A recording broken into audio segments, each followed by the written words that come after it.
ပြင်မာလောကကြီးတော့ငိုနေပြီချစ်သူဝေးမှာဖြစ်စရာမရှိ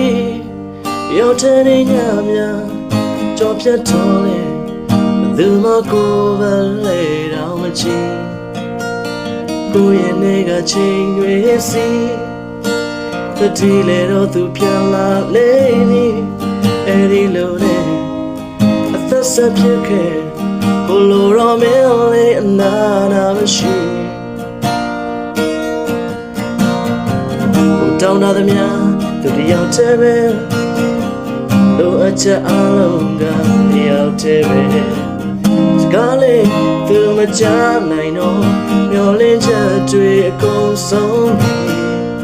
အသေးသေးတချင်လေးတွေကလွမ်းတေးပချီအပြင်မှာလောကကြီးတော့ငိုနေပြီ